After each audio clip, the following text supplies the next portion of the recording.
22 मई 2020 जुमे का दिन था। पाकिस्तान इंटरनेशनल एयरलाइंस की फ्लाइट PK-8303 लाहौर से कराची के लिए रवाना हुई।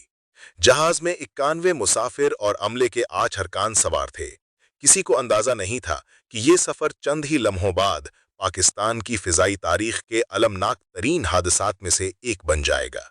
तकरीबन 1.5 घंटे की परवाज के बाद जहाज कराची एयरपोर्ट के करीब पहुंचा। लैंडिंग की तैयारी शुरू हुई, लेकिन जहाज मामूल से ज्यादा ऊंचाई और ज्यादा रफ्तार पर था। एयर ट्रैफिक कंट्रोल ने पायलट को सूरत हाल से आगाह किया और महफूज लैंडिंग के लिए हिदायत दी। लैंडिंग की कोशिश के दौरान एक इंतहाई अहम मसला पेश आया।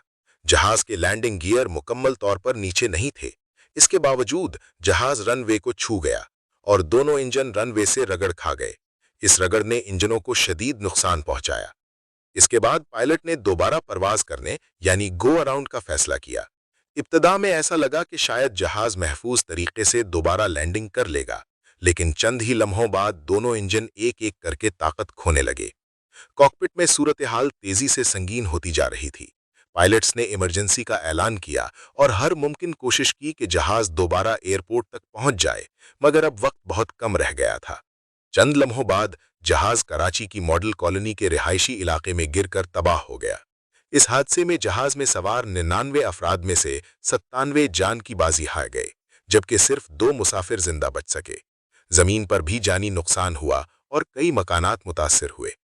बाद में जारी होने वाली सरकारी तहकीकाती रिपोर्ट के मुताबिक हादसे की बुनियादी वजूहात में पायलट्स की जानिब से मेयारी तरीक़ाकार पर मुकम्मल अमल न करना, लैंडिंग के दौरान होने वाली गलतियां और बाज़ ऑपरेशनल अवामिल शामिल थे। रिपोर्ट में एयर ट्रैफिक कंट्रोल के बाज़ इक़दामात पर भी सवालात उठाए गए, ताहम ये नतीजा नहीं निकाला गया कि सिर्फ एक ही वजह हादसे की जिम्मेदार थी। ये हादसा सिर्फ एक फ़िज़ाई सानेहा नहीं था, बल्कि इसने सैकड़ों ख़ानदानों की ज़िंदगियां हमेशा के लिए बदल दीं।